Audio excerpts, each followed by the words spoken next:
Assalamualaikum warahmatullahi wabarakatuh. Halo guys, kembali lagi bersama saya Ahyar Zulfakarida dari kelas D4. Pada kali ini saya akan membahas tentang alur perencanaan dan penganggaran keuangan daerah. Nah, simak video berikut ini ya. Alur perencanaan dan penganggaran keuangan daerah. Yang kita bahas yaitu adalah pengintegrasian perencanaan penganggaran pemerintahan daerah yaitu KUA serta PPAS. Nah, secara umum dapat kita lihat alur perencanaan penganggaran sebagai berikut. Jadi, proses perencanaan dimulai dari RPJPD dengan memperhatikan RPJMN. Setelah RPJMD ditetapkan, pemerintah daerah menyusun RKPD untuk jangka waktu setahun yang mengacu kepada rencana kerja pemerintah. Kepala daerah berdasarkan RKPD menyusun rancangan kebijakan umum APBD. Rancangan kebijakan umum APBD yang telah dibahas kepala daerah bersama DPRD selanjutnya disepakati menjadi kebijakan umum APBD.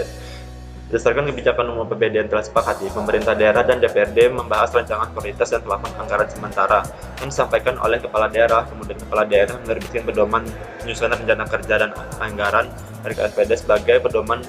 Kepala SKPD menyusun RKSKPD berdasarkan nota kesepakatan. Setelah RKSKPD dibuat, selanjutnya adalah menyusun rencana peraturan daerah tentang APBD dan rancangan peraturan kepala daerah tentang penjabaran APBD. Kemudian di sini adalah perbandingan dari RPJPD, RPJMD, RSKPD, RKPD, Renja dan SKPD yang masing-masingnya itu mempunyai integrasi. Kemudian kita lanjut adalah kebijakan umum anggaran. Nah, dalam proses perencanaan atau pengelolaan keuangan daerah ada 5 proses, yaitu adalah perencanaan, pelaksanaan, penatausahaan, pertanggungjawaban, pengawasan. Yang kita bahas yaitu pada tahap perencanaan. Lalu bagaimana APBD yang ideal? Nah, menurut pasal 185 Undang-Undang 32 tahun 2004, yaitu yang pertama adalah keselarasan kebijakan daerah dengan kebijakan nasional. Yang kedua adalah keselarasan kepentingan publik dengan kepentingan aparatur sesuai dengan kepentingan umum dan tidak adanya pertentangan dengan peraturan yang lebih tinggi dan perda lainnya. KUA ada kepala daerah menyusun rancangan KUA berdasarkan RKPD dan pedoman penyusunan APBD yang ditetapkan oleh Menteri Dalam Negeri. Ruang lingkup sesuai dengan urusan pemerintahan. Rancangan kebijakan umum APBD yang telah dibahas kepala daerah bersama DPRD selanjutnya disepakati menjadi kebijakan umum APBD atau KUA. Kebijakan umum APBD yaitu membuat target pencapaian kinerja yang terukur dari program-program yang akan dilaksanakan oleh pemerintah daerah untuk setiap perusahaan pemerintah daerah yang disertai dengan proyeksi pendapatan daerah, alokasi belanja daerah, sumber dan penggunaan pembiayaan yang disertai dengan asumsi yang mendasarinya. Pembahasan KUA dilakukan oleh TAPD bersama panitia anggaran DPRD dalam pembicaraan pendahuluan RPBD tahun anggaran berikutnya. Sepakat dalam nota kesepakatan tentang kebijakan umum APBD tahun tersebut. Jadi ada pihak antara pertama dan pihak kedua, yaitu pihak pertama adalah kepala daerah selaku dan atas nama pemerintah daerah, serta pihak kedua ada pemimpin DPRD yang bertindak selaku atas nama DPRD. Nah, praktek yang sering terjadi adalah penentuan program dan kegiatan yang selaras dengan dokumen perencanaan, target besaran tidak ada, proyeksi penerimaan dan pengeluaran tidak dihitung secara andal. Kemudian prioritas dan plafon anggaran sementara atau PPAS.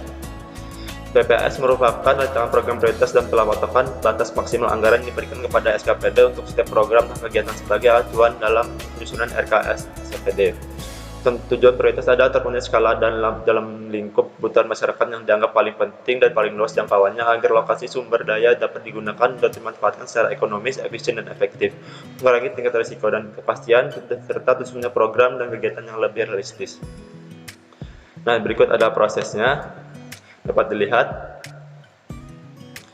Nah, kemudian kita lanjut pada PPAS, yaitu adalah rancangan program prioritas dan patokan batas maksimal anggaran yang diberikan kepada SPKD untuk setiap program sebagai acuan dalam penyusunan RKA-SPKD sebelum disepakati dengan DPRD.